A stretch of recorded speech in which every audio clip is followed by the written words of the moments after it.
Long, long ago, in the wild and untamed forests of North America, during a winter so cold that snow piled higher than houses, something extraordinary happened. On that freezing night, a baby was born. But this was no ordinary baby. He was so big that it took 5 giant storks to carry him home. When he cried, windows rattled. When he laughed, the trees shook. And when he crawled, he flattened entire fields. His name was Paul Bunyan. As Paul grew, it became clear he wasn't just big, he was enormous.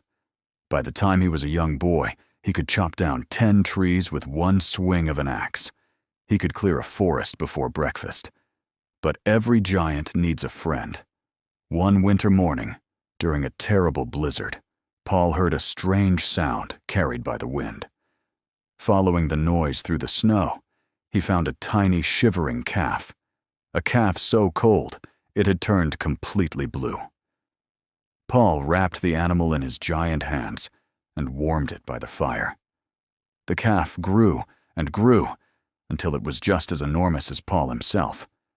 Paul named him Babe, the blue ox. Babe was stronger than 100 bulls. When Babe walked, the ground trembled. When he snorted, snow flew into the air like a storm. And when Paul and Babe worked together, nothing could stand in their way. The two traveled across the country, working as lumberjacks. Paul's axe was as tall as a pine tree. With one mighty swing, crack, down came a forest. Babe would drag the giant logs behind him, carving deep paths into the earth. Legend says those deep paths later filled with water and became the Great Lakes.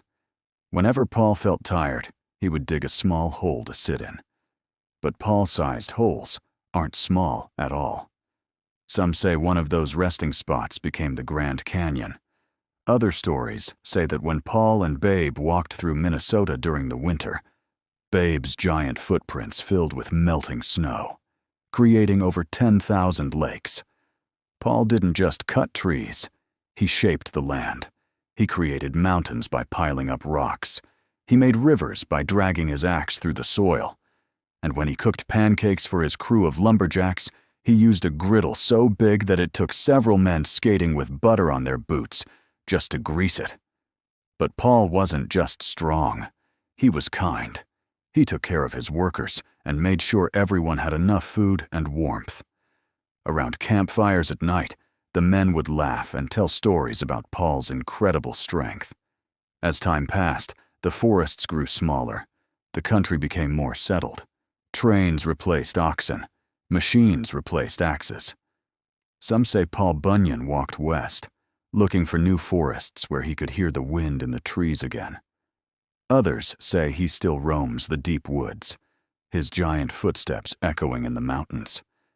And if you ever hear a distant rumble in the forest, like an axe striking wood, it just might be Paul Bunyan and Babe the blue ox, still shaping America.